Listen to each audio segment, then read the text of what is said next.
Hello, Sunday school teachers across our diocese. This video is meant to give you an update on our curriculum and textbook for the coming 25-26 school year for our Sunday school. We want to share three important updates that all of our teachers should be aware of across our diocese. Before doing this, I want to first thank a few members. First, it begins, of course, with our Archbishop and our Didymene for his support and encouragement. I also want to thank our board vice president, Reverend Father Thomas Cora, our directors, Mina Joy and Shomi Matthew. And I especially want to thank my colleague and my partner, Samuel Joseph, who is the curriculum assistant director, and two other members. In addition to Samuel and myself, we had two of our members that were part of our curriculum, which includes Reverend Father Basil Mathai and Irene Abraham. So first want to thank and provide a gratitude to them for this work that we're going to be sharing. Now, as I said earlier, we wanted to share with you three updates for all of our teachers in our diocese to be aware of. The first update, the first one, is related to our textbook availability. Now, the textbooks have been updated every year for the past several years. Our latest update is this grade 9 that you see here. This is the latest one that we have available for this school year. This was released in our family conference. You see the textbook was shared there. These textbook will be available by September, end of September. The shipment will be coming. You'll see that the year before that, we had kindergarten, the new textbook released. And then several years back, we have all of these books, such as grade 2, grade 4, grade 6, are some of the examples I give. But as you see in this chart here, all of the textbooks except seventh grade, we have the new format. So from kindergarten all the way to 10th grade, the new textbooks are available for you. Seventh grade will be released electronically next year. That is the plan. But you'll see that for this school year, eighth grade is available electronically. So if you are an eighth grade teacher, we encourage you to go to msossa.org, our Sunday school website, go to the teacher resources section and look under textbook information, and you'll find the electronic copy of the eighth grade textbook. Next year, we will release the print version of the eighth grade, just like we did the ninth grade book for this year. So know that you have those new textbooks. You can order them through our Sunday school website if you have not done so already. Please do that and please use them in your classrooms. Now, the second update that we want to share is related to the new textbook format. As you'll look at this old textbook that we had, the previous textbook, it was text heavy. There was a lot of text with questions at the end to answer. Now, our new textbook, for instance, our ninth grade textbook, you'll see that there are pictures, there are places for students to write their answers. The lesson begins with an opening activity, then it has a guided practice, and then you will see at the end of the lesson there is a closing activity that they have. So the textbook is set up to be interactive.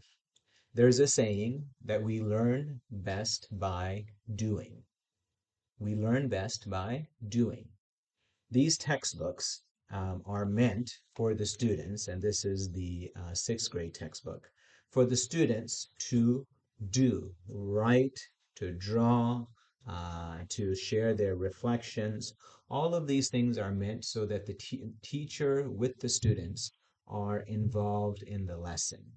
So please utilize the textbook. Students have their own copy every year. You can order a new textbook every year.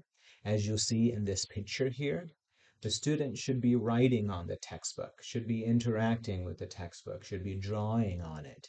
So they're learning by doing. This is an important part of our format. And in our newest textbook, our ninth grade textbook, we have a teacher guide as well. And we plan to add more of those guides for our other textbooks so teachers have additional resource.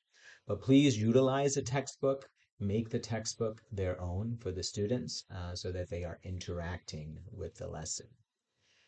Now, the third update that we want to share is related to the teacher's role and their voice.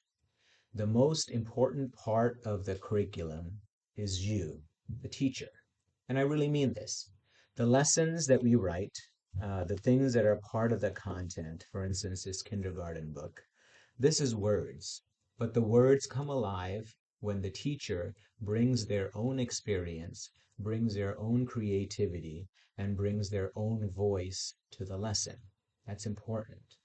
You'll see some of our lessons. Our ninth grade textbook, for instance, has a lesson on Pentecost and Easter in this Holy Church section.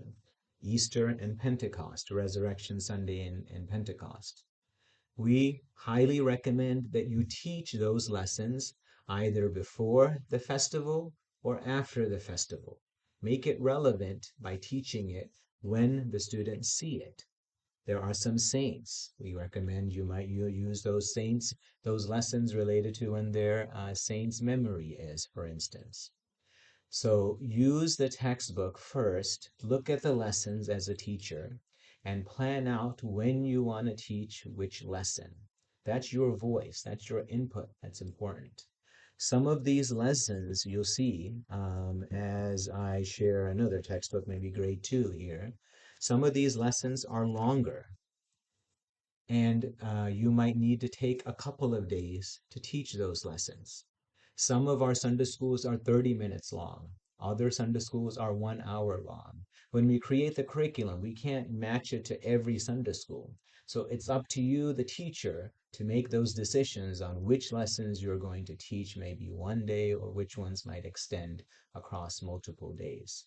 Those are the things that we ask. That's why we say the teacher's voice and their input is critical in making the curriculum come alive. So in summary, 3 updates we shared with you. The first is the availability of the textbook. Every book except for 7th grade, you have the new version, and 8th grade is the electronic version that you have. But you can use those new versions for the coming school year with your Sunday school kids. The second is the format. Remember, these lessons are meant for the students to be involved. Get them involved by taking a pause in between, by doing prayer. There's sample prayers here. There's also a section at the end for family connection. If you don't have that, think about how you engage the parents. So the new format is meant for the students to experience the learning. And the third is teacher role and your voice. As we talked about, that's the most important critical part, that you plan out your curriculum and your calendar, and you have a format to how you teach your lesson. So by sharing all of these 3 updates, we hope the new textbook will be valuable for you. We would love to get your feedback. As you see here, we have a survey. If you can scan the QR code with your camera, or we have the website that you see here. If you can fill out the survey and give us feedback on the new book. If you have used the new book, we would love to hear your feedback by sharing and completing this survey. So we appreciate your feedback. We thank you, teachers, for volunteering to be a teacher for this coming school year. We hope that the school year goes well, and blessings to you and your students for this coming 2025-26 school year. Thanks be to God, and in all things, Lord, we give you thanks.